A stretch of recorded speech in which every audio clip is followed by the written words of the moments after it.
Welcome to Small Business, Big Network, the podcast for small business owners who want big results from their networking. I'm Liz Drury, a freelance voiceover artist who knows that if you're not working, then networking could help. Bryan Clayton is the CEO of GreenPal, which has been described as being like the Uber of lawn care. Bryan says he likes to add value first and then build relationships when networking. He's also very keen to network down with people who are a few steps behind him and network up with people who are a few steps ahead. Today's episode is kindly sponsored by Ella Stockdale at Humanity HR. You'll be hearing more about her services later in the episode. Thank you very much for being my guest on the podcast today, Bryan. Liz, it's great to be here. Thanks for having me on. Now, I'm sure people can tell straight away that you're not a Brit. Tell us where you are, Bryan. I am talking to you live from Nashville, Tennessee, in the good old US of A. The home of country music, right? That's right. Yep. We own the genre of country music, and we're proud of it. Fantastic. Now, you're currently the CEO of GreenPal, which we will explore in a bit. But I'm interested in your background first, Bryan. What did you study at university, and what did you want to be when you were a kid at school? Yeah. Well, I was forced into entrepreneurship by my dad. He got tired of watching me play Nintendo all day, and he said, "Hey, I've got a gig for you. You're going to go mow the neighbor's yard." And he made me go cut the neighbor's grass. And luckily he did that, because instantly I was hooked on owning my own business after that. The first thing I did was pass out a bunch of flyers and got 5 more customers, and stuck with this little lawn mowing business all through high school and then all through college. I went to business school at night and mowed grass during the day. And when I graduated business school, I had a little business on my hands. I had 5 employees, and I was doing a few $100,000 a year in revenue. And I stuck with that lawn mowing business for around 15 years and grew it into a real company. So I guess when I was little, when I was young and a teenager, I knew that I wanted to be a business owner. I saw that as my lane. I wasn't particularly good at anything else. And so I guess I was lucky to find that out early. And I was lucky that my dad made me mow my first yard. Yeah, absolutely. So was it kind of the taste of having your own money that made you think, I'm gonna do more of this?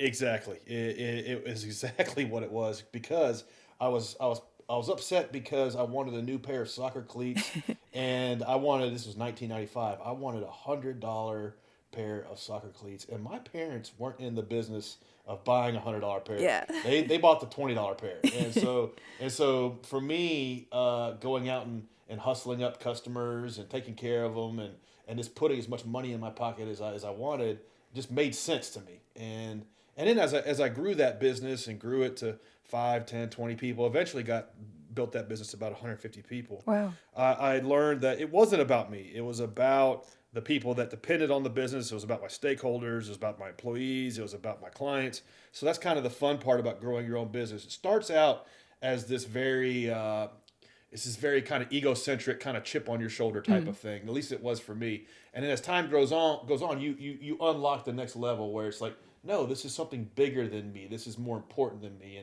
And that begins to be more rewarding and a lot of fun. Yeah. And you mentioned that you went to business school in the evenings. Did you find that helpful? It was a weird thing, because at the time, and it's probably still true today. I was learning stuff in business school, and then running a business, and then I had this feeling of discontent that this stuff I'm learning is outdated. It doesn't apply. It's too theoretical. It applies to huge businesses, but it certainly doesn't apply to a small business. So I did learn a few things in college, but looking back, I could have gotten to where I am today without it. And I was actually talking to my nephew about this the other day, because he's 17 years old, and he's getting ready to figure out if he wants to go to college or not. And I just had to shoot him straight that, I don't know that it's necessarily something you have to do these days. No. Especially if you're gonna start your own business, just get in there, start putting in the reps, and learn on the go. I think you can learn more in a weekend starting a business and getting 5 customers than you can in 5 years of business school. Yeah. And I guess you were lucky, really, that you found something that you enjoyed doing straight away. Yeah, I enjoyed I really kind of looked at my little home services business, my little lawn mowing business, as playing kind of Monopoly in a way. I would map out all of the neighborhoods, and then I would put dots on a map of where my customers were, and that was like a lot of fun to me. It was almost like a video game, and it was fun to see that grow and to be prosperous and have a little bit of success and see what that felt like. And still to this day, running GreenPal 20 years later, it's the same kind of thing. We have a map of the United States where all of our customers are, and we see where the density is. And it's a weird thing, but it's kind of the same. Yeah. So that first business that you had, I guess that you're working fairly local to where you were living. That's right, yeah. And I was very lucky to have been growing up in a place like Nashville, which was growing at the time. And it still is. I mean, for the last 30, 40 years, Nashville has gone from a small kind of town to maybe top 15 largest cities in the United States. And so being a part of that growth, I was very lucky because new businesses were being opened, new apartment complexes, new office parks, new restaurants. So and all of these types of places needed my services, and new neighborhoods and all of that stuff. They needed landscapers to install the trees, grass, shrubs, flowers, and needed somebody to take care of it. And so I guess you could say I had more shots on goal because of that prosperity. So I think where you live, where you grow up, and the vibrancy of that area is definitely important to your success. Yeah. So you branched out from not just cutting lawns, but doing the whole landscaping and planting and stuff. How much did you know about plants and so on before you started? I'm guessing probably not a lot. We're talking, this is 1999, 2000, 2001 was when I was first getting started. So you didn't really have YouTube University. You didn't have the internet. I mean, the internet existed, but there wasn't this abundance of information where you could teach yourself. These days, you can learn anything. You can learn anything on YouTube University, heck, TikTok. You can learn anything. And so it's a lot easier to acquire the knowledge of what it is you're trying to do. Back then, none of that existed. So what did we have? We had a library where you could maybe read about different types of plants and what went where and how to do that. And then, but the big thing for me was the support and system from local suppliers, the guys that sold you the fertilizer, sold you the shrubbery, sold you the flowers.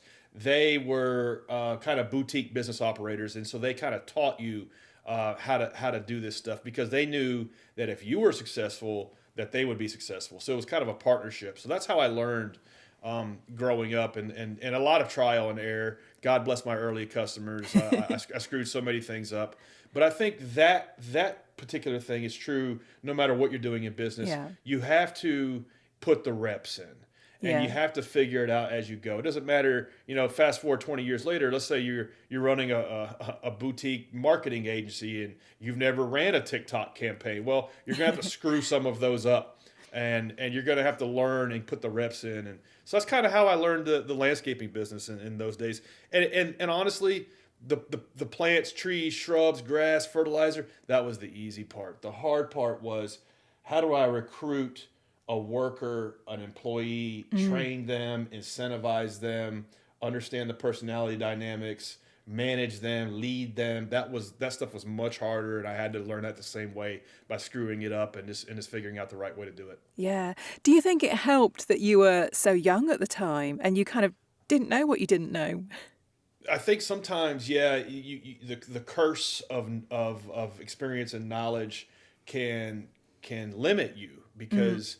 Here I am. I'm 43 today. I was 20 back then when I first got started. So now that I'm 43, I have experience of, that could never work because I tried it, it didn't work. So I wouldn't try that, right? But if you've never done it and you don't have that kind of, you're not jaded by past experiences, I think it can be an asset.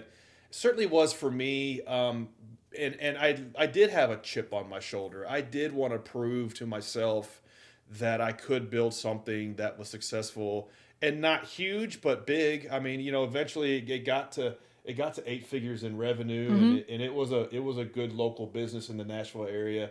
And I wanted to prove to myself that I could do that. And so being young and almost naivete as an asset can definitely help. And it helped me when I started my second company, GreenPal. I'd never built a tech company before.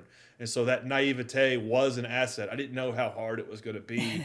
I think sometimes if you know how challenging things Yeah. ultimately are going to be, you'll never do it. Yeah.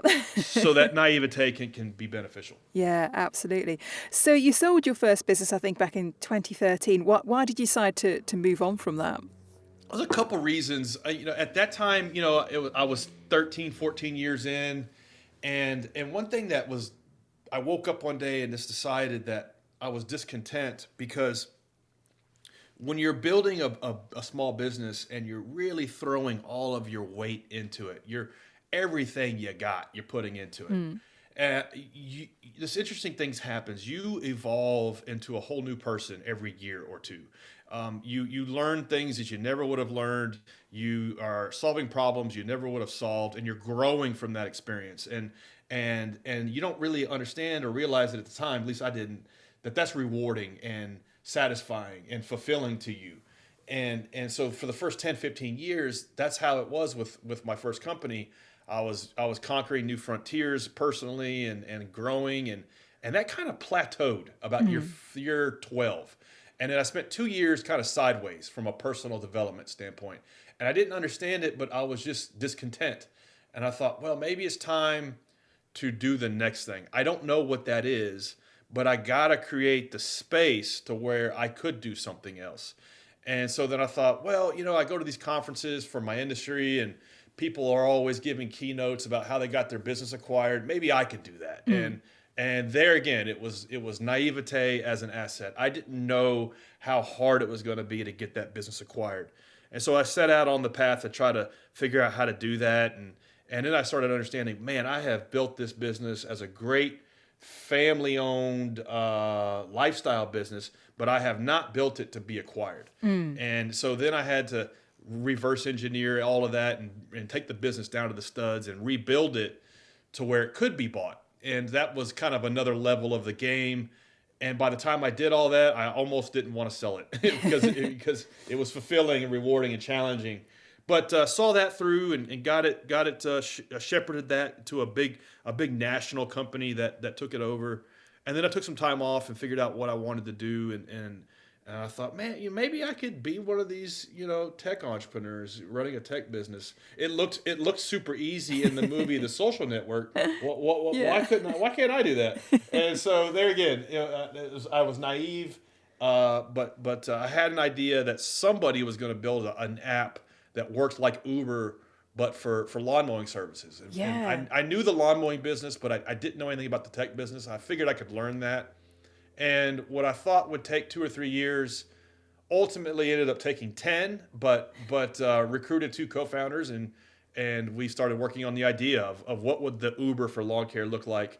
And now here we are 10 years in. GreenPal is I guess it's a 10-year overnight success.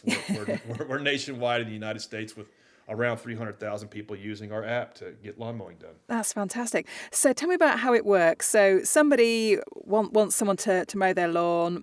They go onto GreenPal. What happens? Yeah, so typically how if you own or rent a home, how you would do this, you've got vegetation outside, you got a lawn, you got grass, you got weeds, whatever it is, you got to mow it every week or two. And so you would go, maybe you would ask a friend or family member, ask a neighbor, maybe you would do an online search and find somebody on Facebook or Craigslist or something, and then you would dial for dollars. You would just call these people, and then maybe they might give you an estimate, maybe not, maybe they show up, maybe they don't, maybe you're getting the best price, you don't really know. With GreenPal, you just download the app, you pop your address in, and then that is sent out to a dozen different lawn care services that are on the platform nearby you, and they take a look at your property and they say, okay, I can do it for 35. Another guy says, 42. Another guy says 27. And then you get these quotes, and you get 5 quotes back in a couple minutes. And then you read the reviews that other people have to say about them, and say, okay, I want to hire this guy or I want to hire this gal. And then you hire them right through the app. They come out and do it. And if you liked it, you just set it up for the whole season, and you pay right through the app, and it just happens in the background. You don't have to worry about it anymore. Sounds It's super simple. Yeah, we try to make something that is typically a headache just as simple as pushing a button and getting it done. Yeah. So is the app just available in the US? And if it is, can you see yourself expanding it elsewhere? Absolutely. So yes, right now only in the United States, but we're getting to a point now where we haven't dominated every the lawn mowing business in the United States yet, but we're getting to a point where we feel like we're ready to explore going international. So first would be Canada, then UK, then Australia, and then after we figure that out, maybe more. But yeah, eventually we will be in other countries. Yeah. Now, I'm assuming that you were the first company to offer this particular service. Have other people jumped on the bandwagon since?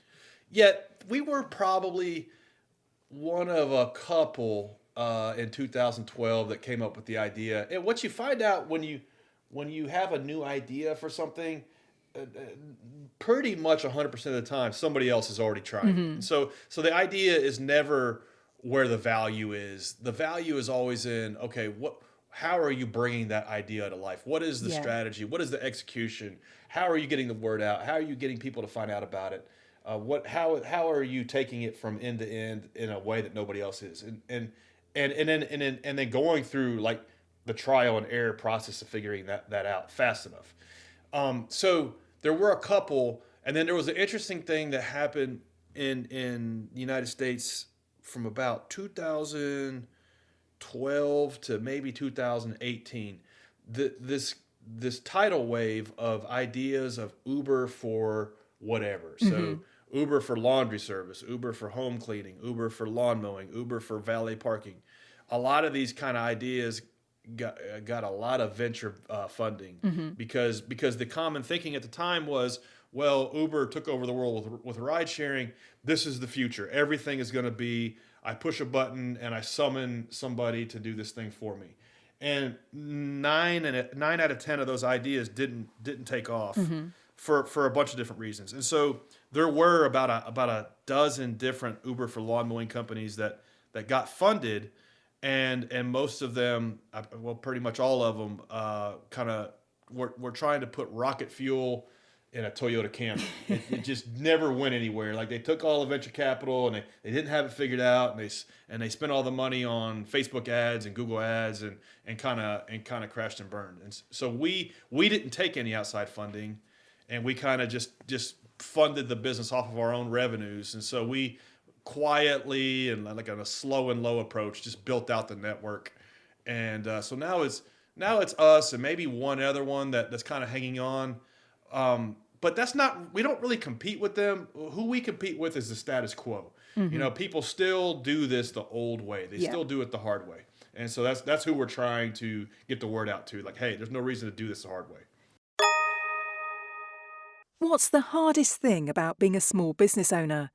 Do people problems keep you up at night, drain your joy and your resources? Meet Humanity HR, your independent HR support.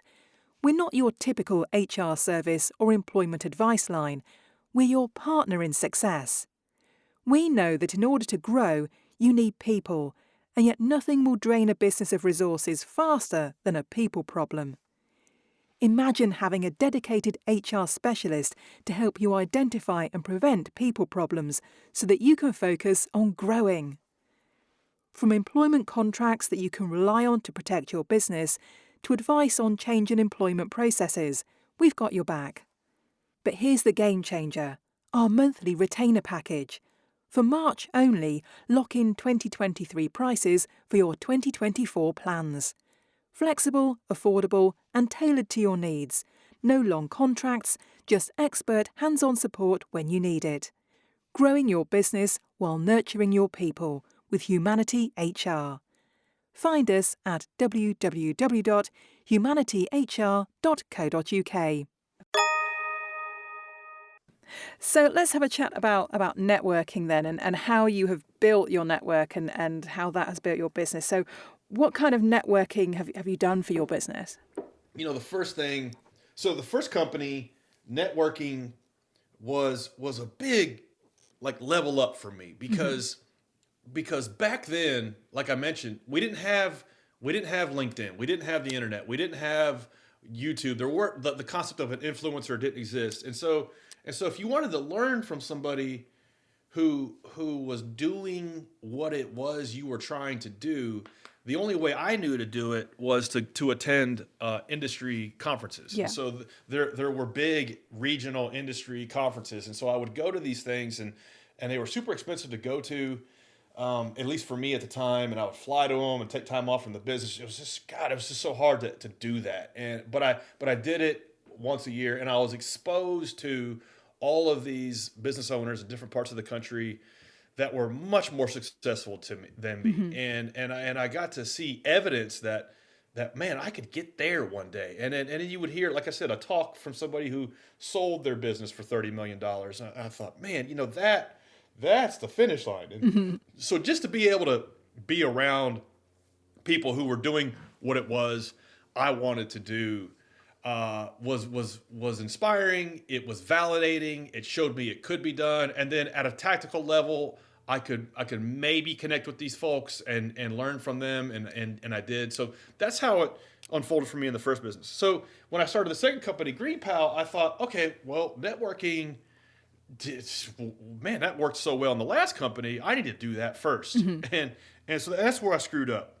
So I spent maybe 3 or 4 or 5 months just trying to reach out to every single person I could in tech in Nashville and Atlanta and the surrounding areas, and it was crickets. Like, nobody wanted to deal with me. Nobody wanted to talk to me. They saw me as kind of like a blue collar hick, which I was, and then I learned a hard lesson that when it comes to networking, like, you need to do to do interesting stuff, execute that, and then network. Like, it's not who you know, it's what you built.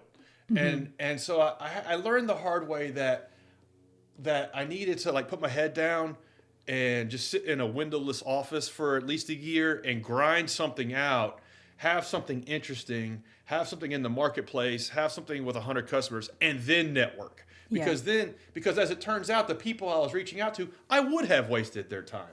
That they were, they were running much bigger businesses or businesses in different sectors, and there was no overlap there. And so it took me a year to get some traction, and then I was able to network with, okay, well, who's building marketplaces that are similar to mine? Okay, here's a team that's building a dog walking marketplace. What can I learn from them, and what can they learn from me? And then I was able to approach networking from how do I add value first? Yeah. And then try to build a relationship. And if something comes back my way, cool.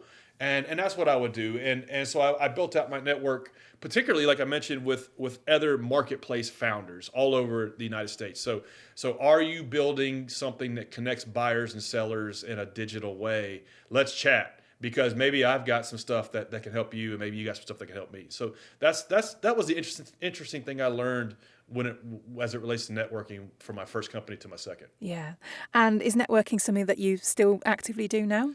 Yeah, I do it a couple different ways. I try to network down and I network up. And so what I mean by that is I've got a handful of founders that I'm always kind of just shooting the breeze with, coaching, mentoring, however you want to describe it, with helping them get from 0 to 1. Like, do they have 10 customers? Do they have 100 customers? And what are their challenges? I particularly know I know a little bit, to be dangerous, about a lot of things, but I go deep on SEO and organic traffic, so I can mentor and coach people on that, and so I do. And so these are people who are trying to get where I'm at. And then I try to keep at least 2 or 3 founders that are at 9 figures, because that's where I'm trying to get now. I'm at 8 figures. I'm trying to get to 9. So at 9 figures of sales, they're running an e-commerce business or a marketplace business, and then how can I add value to them, and then how can I learn from them? And so I try to keep it small, 2 or 3 at a time.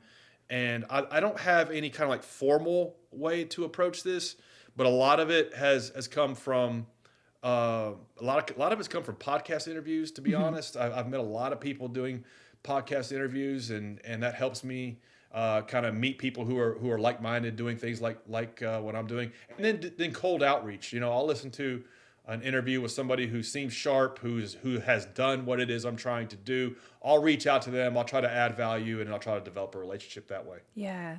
No, I like that. The networking down and networking up. So you're helping people, and then you're looking for people that can help you. And I think that's a great way to look at it.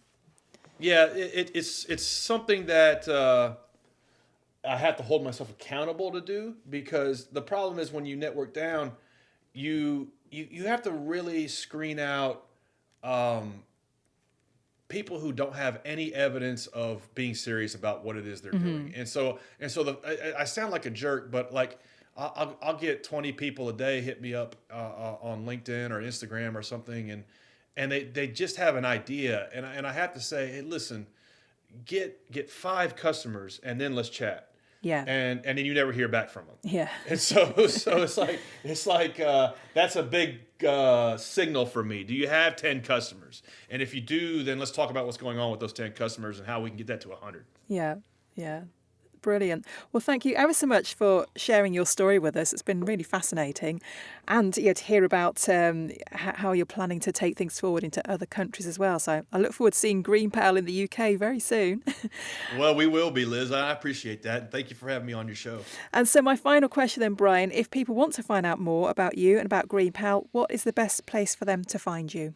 Yeah, greenpal.com or GreenPal in the App Store or Play Store, or anybody want to hit me up, find me on LinkedIn or find me on Instagram. My Instagram handle is Bryan M. Clayton. I spend a lot of time there, and you can just drop me a DM there. Lovely. Well, thank you very much, and the best of the luck with continuing to grow the business. Thanks, Liz. Thanks for listening to Small Business, Big Network. If you found this podcast useful, please do rate, review and subscribe. And don't forget to share it with the rest of your network too.